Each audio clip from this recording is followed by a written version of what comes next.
আমি যখন একটা টিম ওয়ার্ক করবো ডেফিনেটলি আমি জানবো এই টিমে কি হচ্ছে, রাইট? সেহেতু ওইখানে গৌতম শাহ, বুবলি, বারিশের হাজবেন্ড এবং হচ্ছে রিপন, ওরা যখন আমাকে সরাই দিয়ে যখন বলছিল আসো আসো আসো আমার টিম আসো, তাহলে what the meaning of team, এখানে তো সেও ছিল।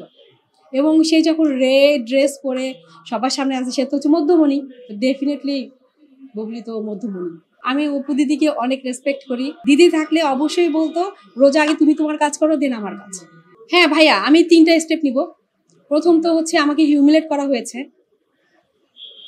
এটার বিরুদ্ধে। সেকেন্ডলি হচ্ছে আমাকে কপিরাইট করা হয়েছে আমার প্রোডাক্টের, আমাকে স্টপ করিয়ে এরা হচ্ছে রিলস বানিয়ে ভিউ কামাচ্ছে। জানি না এই views legal or illegal, I don't know. আর থার্ডলি হচ্ছে আমার যে এতগুলো টাকা, আমার সময়, আমার ইনভেস্টমেন্ট, আমার 16 তারিখে চলে যাওয়ার কথা, আমি ফ্লাইট পিছিয়ে দিয়েছি। সো আমার সব কিছুর মধ্যে আমার কিন্তু একটা বড় টাকা আছে। সো আমি ডেফিনেটলি আমি এটা রিটার্ন চাই।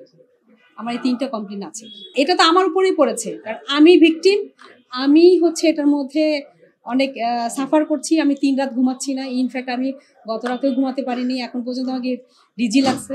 ডেফিনেটলি আমি মামলা করব, যেহেতু আমি বাংলাদেশ থেকে প্রোডাকশন করে আমি হচ্ছে লন্ডনে এবং ইউরোপ, আমেরিকা অনেক জায়গায় সেল দিই। সো যেটা হয়েছে, এবার আমার ভ্যালেন্টাইন আসছে, প্লাস হচ্ছে আমার কিছু ড্রেসের শ্যুট নিয়ে আমার একটা প্ল্যান ছিল, এটা আমার ফিউচার প্ল্যান ছিল যে আমি হেলিকপ্টার দিয়ে আমি একটা শ্যুট করব, যে শ্যুটটাকে আমি ভ্যালেন্টাইন প্লাস হচ্ছে আমার লন্ডনের সবখানে আমি এই জিনিসটাকে পাবলিশ করতে পারবো। সো যে জিনিসটা হয়েছে, আমি এই জিনিসটাকে আমি শেয়ার করেছি। আমি একটা হেলিকপ্টার রেন্ট করার পরে তার সাথে ব্যাপারটা শেয়ার করি। সে তার সাথে কথা অনুযায়ী আমাকে হেলিকপ্টারটা সে আমাকে 9 তারিখে বলেছে দিতে, 9 তারিখে দেয়। তো আমি এখানে আসলে জানতাম না যে এটার মধ্যে এত কিছু হয়ে যাবে। আমাকে বলা হয়েছে যে আপনি 9 তারিখে, আমি তাকে প্রথমে জিজ্ঞেস করেছি হেলিকপ্টারটা কখন দিবেন। আমার হয় সকাল 10টায় দিতে হবে, না হলে দুপুর 2টায় দিতে হবে, বিকজ একটা সানলাইটের ব্যাপার থাকে। তখন সে আমাকে বলেছে যে না, 10টায় না, আপনি হচ্ছে দুপুর 2টায় পাবেন। ওকে, আমি সেই মতো সব কিছু অ্যারেঞ্জ করে আমি আমার হেলিকপ্টার সব কিছু নিয়ে যখন আমি ইয়েতে যাই, রিসোর্টে যাই, ওই সময় আমার কাছ থেকে মনে হচ্ছে যে আমি হেলিকপ্টার থেকে নামার পর আমাকে ওখান থেকে স্পট থেকে সরাই দিয়ে বারিশক, সীমান্ত আর যে হেলিকপ্টারের সাথে যে সংযুক্ত আছে এমডি রিপন, এনারা আমাকে সরাই দিয়ে আবার একদম জোর জবরদস্তি অনুযায়ী তারা আমার হেলিকপ্টারে চলে বসে এবং শ্যুট শুরু করে দেয়। যেখানে হেলিকপ্টার আমার 3 ঘন্টা রেন্টে ছিল, সেখানে আমাকে 3টা 15-তে আমাকে ল্যান্ড করানো হয়েছে। এবং তারা অভিযোগ করেছে নাকি যে আমি নাকি এয়ারপোর্টে দেরিতে গিয়েছি। না, আমি এয়ারপোর্টে পৌঁছেছি 1টা 45-এ, আমাকে এয়ারপোর্টে 1টা ঘন্টা আটকায় রেখেছে তারা। আমি 3টা 15-তে ল্যান্ড করার পর আমি যখন নামি, তখন তারা জোর জবরদস্তি করে শ্যুট শুরু করে দেয়। শ্যুট শুরু করার সময় আমি গিয়ে যখন বাধা দিচ্ছিলাম, তখন আমাকে যে রিপন সাহেব, সে বললেন যে না, আগে তাদের শ্যুটটা হবে, দেন আমার। আমি তো এখানে, তারপরে তারা আমার সাথে অনেক দুর্ব্যবহার করে। আমার কাছে ভিডিও ফুটেজও আছে, আপনারা চাইলে দেখতে পারবেন। আমাকে মাঠ থেকে সরাই দেওয়ার পরে আমি সাইডে চলে আসি।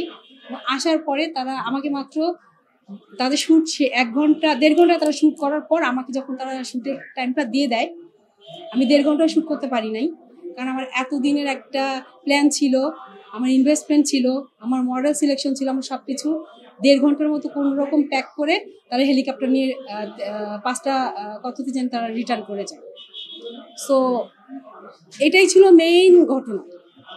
আমার শ্যুটের মডেল ছিল মারিয়া কিসকট্টা, সবাই চেনেন তাকে, রাতুল, তারপরে সজীব, এনারা ছিলেন। আর হচ্ছে আমাদের এই তো, আর আমার এর মধ্যে আমার অনেকগুলো শ্যুটের পুরো অ্যারেঞ্জমেন্ট ছিল। আমার হচ্ছে স্পট থেকে শুরু করে স্পট সব কিছুই আমার অ্যারেঞ্জ ছিল। 4 লাখ প্লাস। তাহলে এই 4 লাখ টাকা আপনার লোকসান। এক্স্যাক্টলি। যেদিন আমরা শ্যুট করব তার আগে আমি আমার মডেল, আমার হচ্ছে ফটোগ্রাফার এবং এদের সাথে আমার হচ্ছে গ্লোরিয়াতে বসে আমরা হচ্ছে ডিসকাস করছিলাম যে কি টাইপের হেলিকপ্টারের কালার কি হবে, ড্রেস কি হবে, দেন হচ্ছে কোন লেআউটে হবে, এগুলো নিয়ে ডিসকাশন হচ্ছিল। তখন আমার ক্যামেরাম্যান আমাকে জিজ্ঞেস করলো যে আপু একটু জিজ্ঞেস করেন যে হেলিকপ্টারটা কি কালার দিচ্ছে, এবং সেই অনুযায়ী আমরা ড্রেস সিলেক্ট করবো। আমার তো সিলেকশন ছিলই, কারণ ড্রেস আমি ইয়ের জন্য রেডি করে রেখেছিলাম। আমি ওনাকে ফোন দিই, উনি ফোন রিসিভ করেন না। ওনার সাথে ভয়েসে কথা হয়েছে, উনি আমাকে বলে মেরুন অথবা ব্লু। প্রবাবলি মেরুনই দিবে। তখন আমি বলেছি ওকে ঠিক আছে। তারপর আমি আমার ফটোগ্রাফারে বললাম দিস অ্যান্ড দ্যাট, কারণ বলে যে আচ্ছা মেরুনটাকে আপনি প্রায়োরিটি দেন এবং আমাদের রেড ড্রেসের সাথেই যান।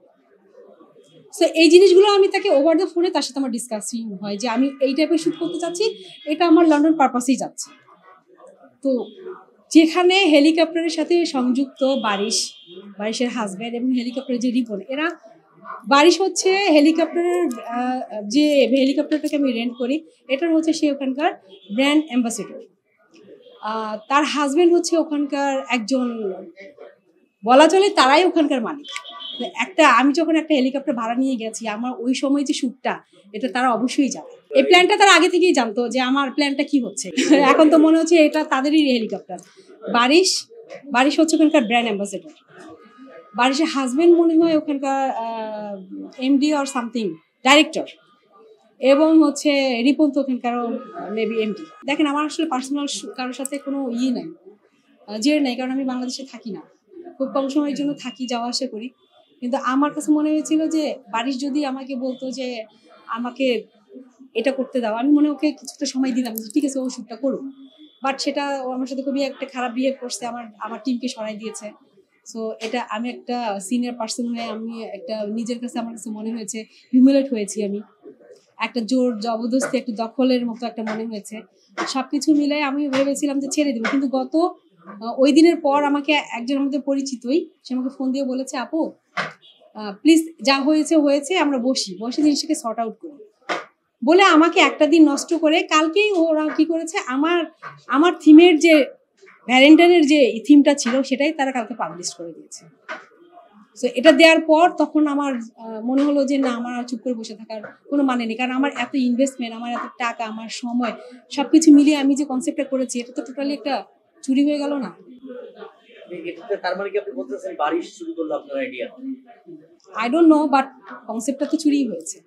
বারিশকে বলা হয়েছিল এটা রোজাপু শুট হচ্ছে, এটা বারিশ বলছে আমি রোজাকে চিনি না। সো দেখেন আমি তো এত বাংলাদেশে এত সময় থাকি না যে বারিশকে আমাকেই চিনতে হবে, তাই না? আমি মনে করি আমি সাধারণ একটা মানুষ, আমি এত ফেমাস না, আমার এত ফেম দরকার নাই। আমি বাংলাদেশে আমার প্রোডাকশন করি, সেগুলোকে আমি বিদেশে নিয়ে গিয়ে আমি সেল করি তাদের মার্কেট অনুযায়ী, বিকজ আমি একটা রেমিডেন্স যোদ্ধা, রাইট? আমি বাংলাদেশের এই রেমিডেন্স কিন্তু বিদেশ থেকে আনছি। সো আমি এই দৃষ্টিকোণ থেকে সবার বলছি যে হ্যাঁ আমি একটু ভালো কাজ করছি, এখানে যদি আমাকে জোর জবরদস্তি করে আমার জিনিসটাকে কপিরাইট করা হয় এটা আমার জন্য অন্যায় হয়েছে। ভাই আমার আসলে তার সম্বন্ধে কোনো আইডিয়াই নেই, সত্যি কথা। আমি যাকে জানবো না, জানি না, তার ব্যাপারে আমি কেন নেগেটিভ বলবো বলেন? ওই সময় বুবলি ছিলেন, ওই সময় হচ্ছে গৌতম শাহ ছিলেন, ওই সময় হচ্ছে বারিশ ছিল, বারিশের হাজবেন্ড ছিল, রিপন ছিল। যখন ইন দ্য মিন টাইম যখন আমি হেলিকপ্টারে বাধা দিতে গিয়েছি ওই সময়টায় যে ছেলেটার সাথে বুবলির শ্যুট হচ্ছিল, আমাকে একটা পর্যায়ে ধাক্কা দিয়েই ছেলেটাকে হেলিকপ্টারের ভিতরে ঢুকানো হয় এবং ওই সময় আমার সামনে বুবলি চলে আসে। এই জিনিসটা আমার জন্য অনেক বড় একটা কি বলবো পেইনফুল। এটা টলারেট করার মতো না। হ্যাঁ হয়তো ও বলতে পারতো যে এখানে কি হচ্ছে, কেন এখানে একটা তো আমরা শ্যুট করতে পারছি, হয়তো বা বুবলি জানে না, বা যদিও আমি যদি কোনো সিচুয়েশনে পড়ি তাহলে আমি যদি একজন এসে বাধা দিই অবশ্যই তার বলা উচিত না কি যে আচ্ছা এখানে কেন উনি বাধা দিচ্ছে কেন? সে তো একটাবারও কিছু বলেনি, সে বরঞ্চ আমাকে ভুরুক্ষেপ করে আমাকে বাদ দিয়ে সে তার মতো শ্যুট করা শুরু করে দিয়েছে। তার মানে বুবলিও আপনাকে আসলে অবজ্ঞা করছে। এক্স্যাক্টলি, আমি বলবো এখন তাই। সে তো আমাকে চিনেই না ভাই, আমি হচ্ছে একটা আমজনতা। বুবলির কাছে বুবলি হচ্ছে সেলিব্রিটি, রাইট? বুবলি সেলিব্রিটি, সবাই celebrity. I am not the celebrity, আমি হচ্ছে একটা সাধারণ রেমিডেন্স যোদ্ধা। খবরের কাগজ, নিখাত, নির্ভীক, নিরপেক্ষ।